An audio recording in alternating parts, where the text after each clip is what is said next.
ये है आपका अपना चैनल माई पोर्टल।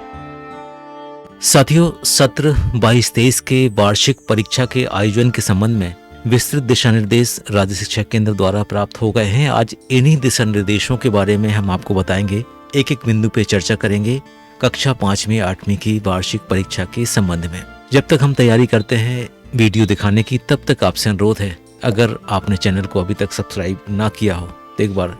और अब हम आपको बता देते हैं आयोजन के संबंध में निर्देश जो कि राज्य शिक्षा केंद्र द्वारा जारी किए गए हैं।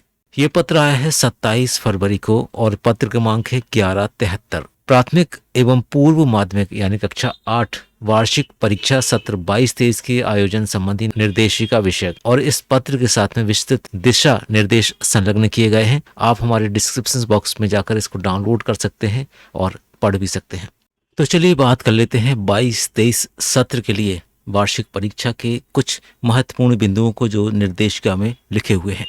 कक्षा 5वीं और 8वीं की परीक्षा के लिए जिला परीक्षा समिति का गठन किया गया है, जिसमें मुख्य कार्यपालन अधिकारी जिला पंचायत अध्यक्ष होंगे, जिला शिक्षा अधिकारी उपाध्यक्ष, जिला परियोजना समन्वयक सदस्य सचिव रहेंगे, सहायक आयुक्त आदिवासी विकास विभाग, प्राचार्य जिला शिक्षा प्रशिक्षण संस्थान, जिला मदरसा प्रभारी, जिला अध्यक्ष अशासकीय शिक्षण संस्था, सहायक परियोजना समन्वयक अकादमिक, जिला मुख्यालय की जनपद शिक्षा केंद्र के विकासखंड स्रोत केंद्र समन्वयक इस समिति के सदस्य होंगे। अब परीक्षा के संचालन के लिए जो तिथि बार उत्तरदायित्व सौंपा गया है, हम उस पर भी बात कर लेते हैं। सत्र 22-23 वार्षिक परीक्षा हेतु संबंधित अधिकारियों द्वारा ऑनलाइन पोर्टल www.rskmp.in पर निम्न अनुसार कार्यवाही की जाएगी। सबसे पहली कार्यवाही लिखा है छात्र सत्यापन की, स्टूडेंट वेरिफिकेशन की।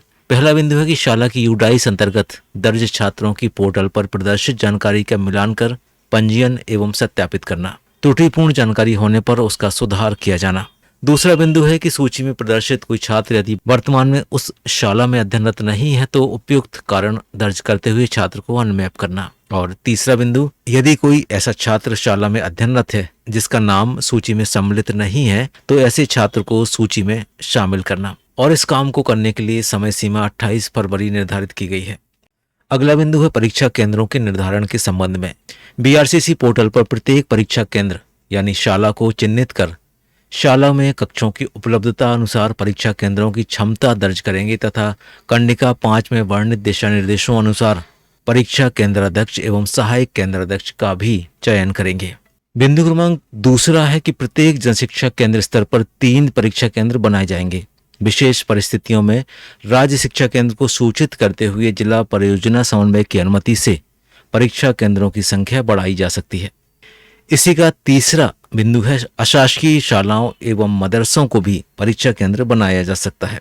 चौथा बिंदु कुछ इस तरह से है कि प्रत्येक जनशिक्षा केंद्र अंतर्गत सम्मिलित सभी तरह की शालाओं में अध्ययनरत छात्रों की संख्या के आधार पर परीक्षा केंद्रों का निर्धारण किया जाए। पांचवा बिंदु शाला मैपिंग के संबंध में है। बीआरसीसी प्रत्येक निर्धारित परीक्षा केंद्र के साथ शालाओं को मैप आवंटित करेंगे। अगला बिंदु कुछ इस तरह से है कि बीआरसीसी द्वारा उपरोक्त चिन्हित परीक्षा केंद्र, परीक्षा केंद्राध्यक्ष तथा परीक्षा केंद्रवार विभिन्न शालाओं की मैपिंग का अंतिम अनुमोदन जिला शिक्षा अधिकारी द्वारा किया जाएगा। ये दायित्व जिला शिक्षा अधिकारी को सौंपा गया है और समय सीमा दी है 5 मार्च तक। पत्र का अगला बिंदु कुछ इस तरह से है। जन शिक्षा केंद्र की समस्त शालाओं के परीक्षार्थियों के अनंतम प्रवेश पत्र पोर्टल से जनरेट करना तथा प्रवेश पत्रों के प्रिंट निकालकर परीक्षार्थी को अध्ययनरत शाला के शाला प्रभारी को भौतिक रूप से प्रेषित करना और ये दायित्व सौंपा गया है जन शिक्षा केंद्र प्रभारी को और समय सीमा है 4 से 5 मार्च तक। पांचवा बिंदु कुछ इस तरह से है कि संबंधित शाला प्रभारी द्वारा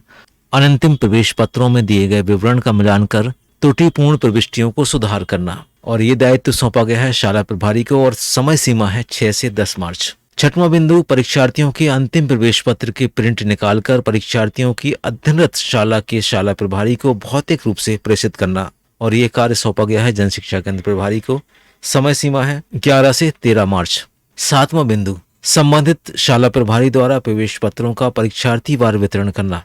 जिम्मेदारी सौंपी गई है शाला प्रभारी को और समय सीमा 15 मार्च। आठवां बिंदु कुछ इस तरह से है कि परीक्षार्थी के विषयवार उपस्थिति पत्रक पोर्टल से जनरेट कर उपस्थिति पत्रक के प्रिंट आउट भौतिक रूप से संबंधित परीक्षा केंद्राध्यक्ष को उपलब्ध कराना और ये जिम्मेदारी दी गई है जन शिक्षा केंद्र प्रभारी को। समय है 18 मार्च। 9वां बिंदु, प्रतिदिन परीक्षा उपरांत उत्तर पुस्तिकाओं के पैकेट सील कर उपस्थिति पत्रक सहित परीक्षा केंद्राध्यक्ष द्वारा निर्धारित जनशिक्षा केंद्र में भौतिक रूप से जमा करना। ये कार्य परीक्षा केंद्राध्यक्ष का होगा और ये परीक्षा दिवस पर संपन्न होगा। 10वां बिंदु कुछ इस तरह से है कि परीक्षा केंद्र में प्राप्त छात्रवार उपस्थिति को पोर्टल पर दर्ज करना, और ये कार्य जनशिक्षा केंद्र प्रभारी का है और ये प्रत्येक परीक्षा दिवस पर किया जाएगा। 11वां बिंदु कुछ इस तरह से है कि कंडिका 7 में वर्णित दिशा निर्देशानुसार जिला शिक्षा अधिकारी द्वारा पोर्टल पर मूल्यांकन केंद्रों का चिन्हांकन करते हुए मूल्यांकन केंद्र प्रभारी नियुक्त किया जाना, और ये काम जिला शिक्षा अधिकारी की तरफ से होगा 28 फरवरी को। 12वां बिंदु कुछ इस तरह से है कि परीक्षा केंद्र से प्राप्त समस्त विषयों की उत्तर पुस्तिकाओं के पैकेट पर पोर्टल से जनरेट किए गए पत्रक को चस्पा करते हुए आवंटित मूल्यांकन केंद्र में जमा करना, और यह कार्य करना है जनशिक्षा केंद्र प्रभारी को 5 अप्रैल को। 13वां बिंदु प्रोजेक्ट कार्य से संबंधित है, आंतरिक मूल्यांकन से संबंधित है। कंडिका 9 में वर्णित राज्य शिक्षा केंद्र द्वारा उपलब्ध कराई गई कक्षावार विषयवार प्रोजेक्ट कार्यों की सूची में से कोई 2 प्रोजेक्ट शिक्षक या पालक के सहयोग से छात्रों द्वारा 28 फरवरी तक पूर्ण किए जाएंगे। प्रोजेक्ट कार्य का मूल्यांकन विषय शिक्षक द्वारा ही किया जाएगा।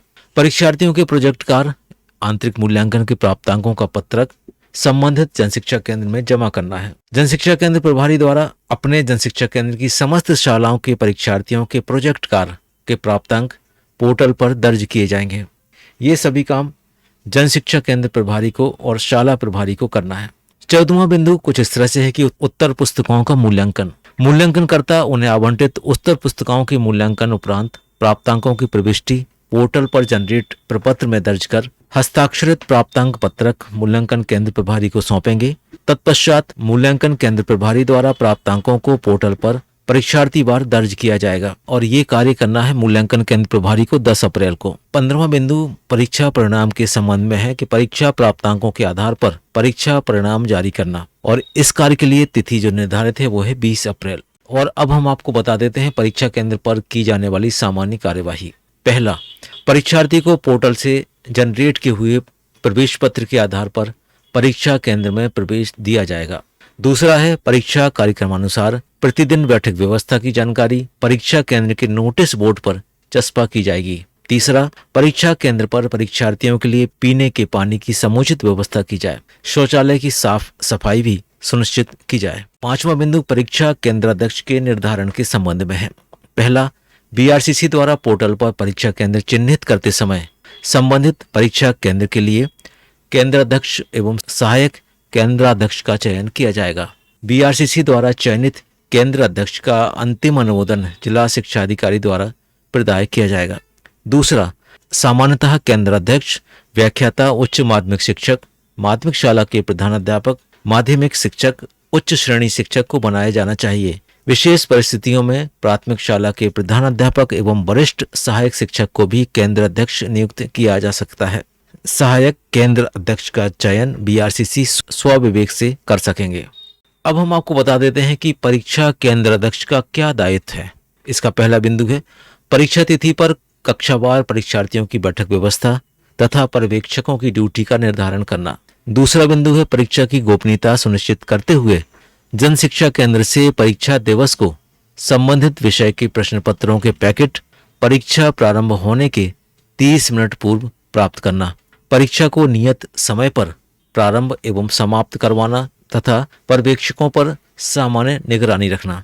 परीक्षा समाप्त होते ही 1 घंटे के भीतर उत्तर पुस्तिकाओं के पैकेट कक्षा 5 के लिए सफेद और कक्षा 8 के लिए पीले रंग की थैली में तैयार कर उन्हें सील करते हुए उसी दिन जनशिक्षा केंद्र में जमा करवाना। 7वां बिंदु मूल्यांकन केंद्रों के निर्धारण के संबंध में है, वो भी हम आपको बता देते हैं।